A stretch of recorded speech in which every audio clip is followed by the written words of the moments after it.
చెగోవెరా భారత్ సందర్శించిన తర్వాత ఆయన తన నివేదికలో ఏం రాశారు?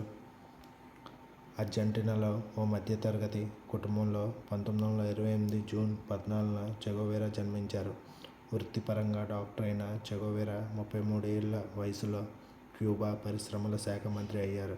ఆ తర్వాత విప్లవాన్ని విస్తరించేందుకు ఆయన ఆ పదవిని వదులుకున్నారు. అర్జెంటీనా రాజధాని బ్యూనస్ ఐరియస్ కళాశాలలో డాక్టర్ చదువు పూర్తి చేసిన చెగోవెరా సుఖంగా జీవితం గడపాలని అనుకున్నారు. కానీ తన చుట్టూ పెరుగుతున్న పేదరికం, జరుగుతున్న దోపిడీలను చూసి చలించిపోయి పోరాట మార్గాన్ని ఎంచుకున్నారు. ఆ తర్వాత దక్షిణ అమెరికాలో పెరుగుతున్న సమస్యలకు సాయుధ ఉద్యమమే మార్గమని నమ్మి ఉద్యమాలు నడిపించారు. 1955లో ఆయన తన 27 ఏళ్ల వయసులో క్యూబా విప్లవ నాయకుడైన ఫిడెల్ కాస్ట్రోతో కలిశారు. ఆ తర్వాత క్రమంలో పలు ఉద్యమాలలో పాల్గొన్న ఫలితంగా యువ విప్లవకారుడిగా ఆయన పేరు నలుదిశలా మారుమోగింది.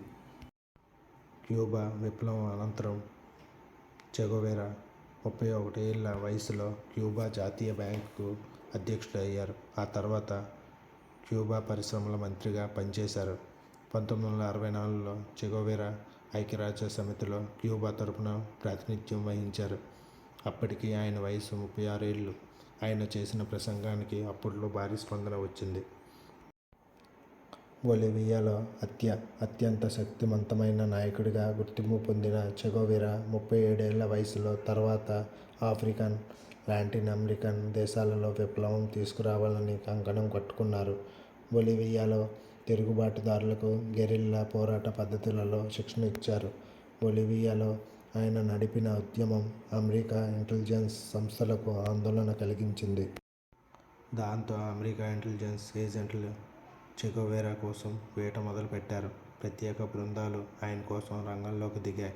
చివరకు ఆయనను బొలివియా సైన్యం సహాయంతో హత్య చేశారు. నేటికీ చెగోవెరా క్యూబా, దక్షిణ అమెరికా దేశాలలో ఎన్నో కోట్ల మందికి ఆశాజ్యోతి. ఇప్పటికీ ఆయన ప్రపంచంలో ఎందరికో ఆదర్శం.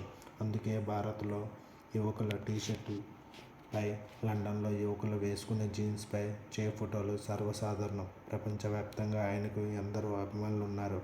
అక్టోబర్ 9, 1967న ఆయనను హత్య చేశారు. అప్పటికి ఆయన వయసు 39 ఏళ్లు. భారత్ నుంచి వీడ్కోలు సమయంలో తన జ్ఞాపకాలన్నీ గుర్తు చేసుకుంటూ భారత్ నుంచి తిరిగి వస్తున్నప్పుడు స్కూల్ పిల్లలు మాకు క్యూబా, భారత్ బాయ్ బాయ్ అంటూ వీడ్కోలు పలికారు. నిజంగానే క్యూబా, భారత్ బాయ్ బాయ్ అని చెగోవెరా రాశారు.